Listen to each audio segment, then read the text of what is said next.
कृष्णा दोस्तों, कैसे हैं आप लोग। दोस्तों, पिछले वीडियो में हमने वात, पित्त और कफ प्रकृति के शारीरिक और मानसिक लक्षणों के बारे में जाना था। आज के वीडियो में हम इन तीनों प्रकृतियों के बारे में तुलना करेंगे कि कैसे वात प्रकृति, पित्त प्रकृति और कफ प्रकृति में अंतर है। इन्हीं अंतरों के आधार पर आप अपनी जो प्रकृति है उसको जान सकते हैं। कई लोगों की वात और पित्त प्रकृति दोनों के लक्षण उनको साथ देखने को मिलते हैं। तो जैसा कि मैंने आप लोगों को पिछले वीडियो में बताया था, जिसमें प्रकृति के लक्षणों के ऊपर हमने देखा था कि प्रकृति 3-4 प्रकार की होती है, जिसमें वात पित्त भी होता है। वात कफ पित्त तीनों तरह होते हैं और उनमें मिक्स भी होती है।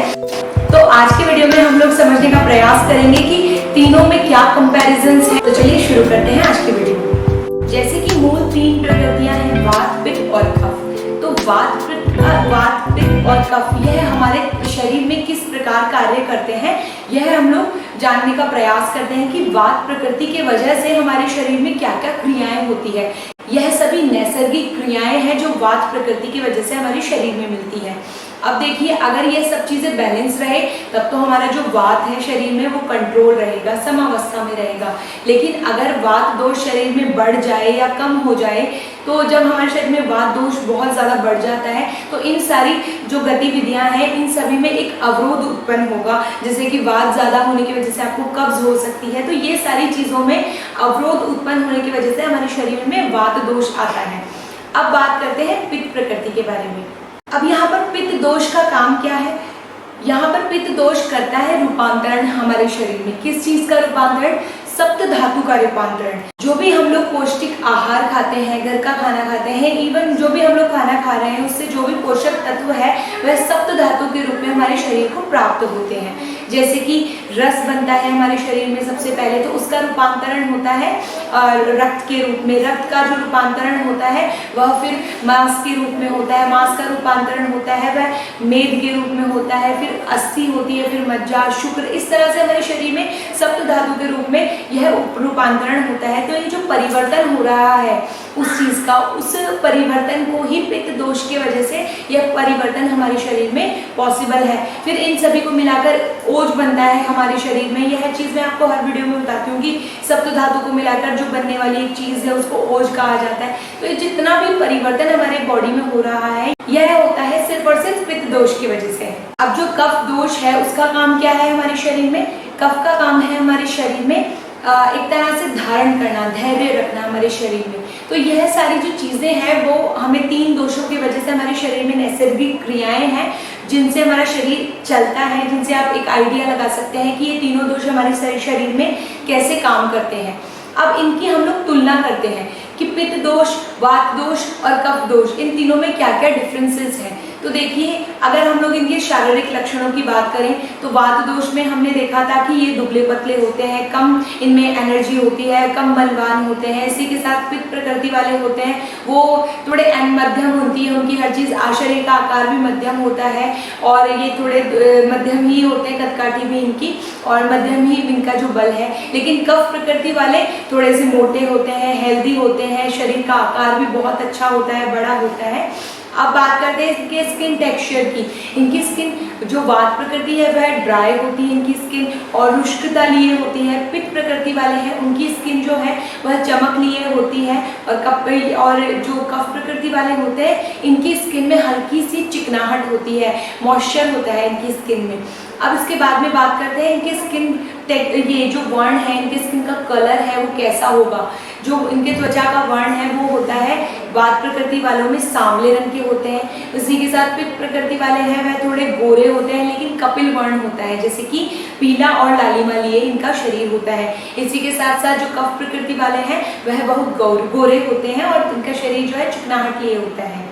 जो वात प्रकृति है उनमें बालों के आधार पर हम लोग देखें तो उनके जो बाल हैं वो बहुत ज़्यादा फ्रिजी और ड्राई होते हैं।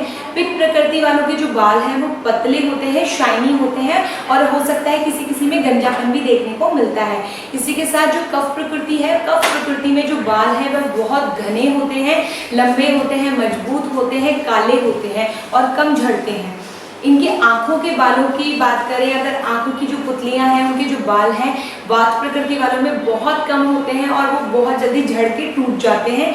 लेकिन जो पित्त प्रकृति वाले हैं उनके बाल थोड़े पतले होते हैं और थोड़ा कम झड़ेंगे।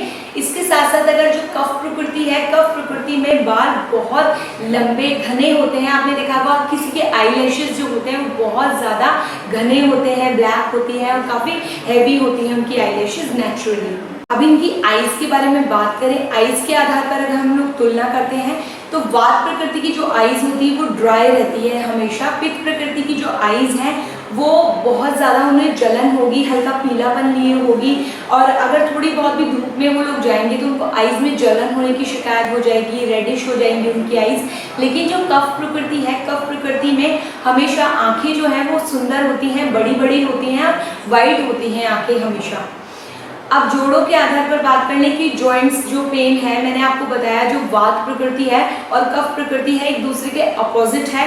जहाँ वात प्रकृति में रुष्टता है तो वहाँ पर कफ प्रकृति में स्निग्धता है। तो इसी वजह से जो वात प्रकृति है वहाँ पर बहुत ज़्यादा जोड़ों में से कटकट आने की समस्या होती है, आवाज़ आती है जोड़ों में से, जॉइंट्स में से, जैसे कि घुटने हो गए, एल्बोज हो गई, उंगली हो गई, ये जो जॉइंट्स हैं हर जगह से कटकट की आवाज़ आ सकती है। लेकिन पित्त प्रकृति है वहाँ पर ये चीज़ मध्यम रहेगी, और जो कफ प्रकृति है, कफ प्रकृति में ये चीज़ बिल्कुल भी नहीं होती है। अब इनके पेट साफ होना, जैसे जो मॉर्निंग में वोवल मूवमेंट्स होती है उसके ऊपर हम लोग देख लेते हैं। वात प्रकृति में हमेशा कब्ज की समस्या बनी रहेगी, कॉन्स्टिपेशन हमेशा रहेगा।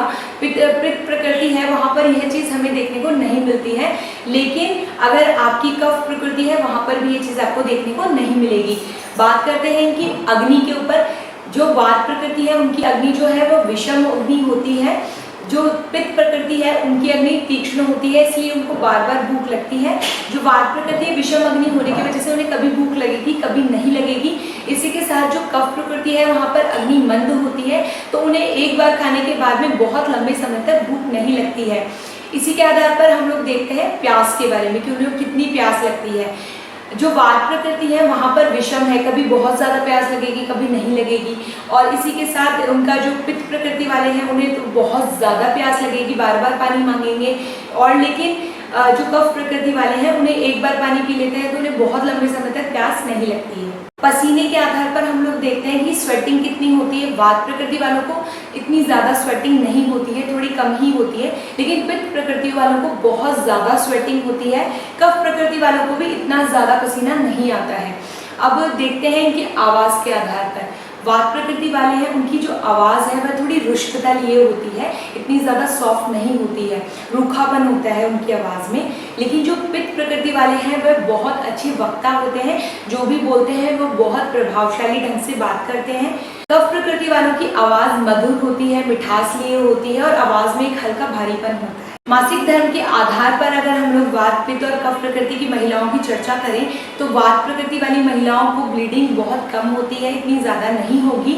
और इनका जो कलर है, जो ब्लड का कलर होगा वो इस समय डार्क होता है। और इनको सबसे ज़्यादा प्रॉब्लम होती है, शरीर में दर्द बहुत ज़्यादा होता है, कमर में, पैरों में, पेट में बहुत ज़्यादा दर्द की समस्या बनी रहेगी वात दोष की वजह से। इसी के साथ अगर पित्त प्रकृति के बारे में बात करें तो यहाँ पर महिलाओं में रक्तस्राव बहुत ज़्यादा होता है, क्योंकि उनकी प्रकृति जो है वह पित्त है, और पित्त प्रकृति होने की वजह से उन्हें जो ब्लड है वो बहुत ज़्यादा होगा। इनका जो कलर है ब्लड का वो गहरा लाल होगा, और लाल ब्लड होगा जिसमें बहुत ज़्यादा दुर्गंध भी हो सकती है। और जो कफ प्रकृति वाले हैं उनमें यह चीज़ बैलेंस में होगी, बहुत ज़्यादा नहीं होगी, कम ही होगी। दोस्तों अगर आपको मेरी आज की वीडियो अच्छी लगी हो तो प्लीज़ मेरे चैनल को लाइक करें, शेयर करें और सब्सक्राइब करें। तब तक के लिए हरे कृष्णा, राधे राधे।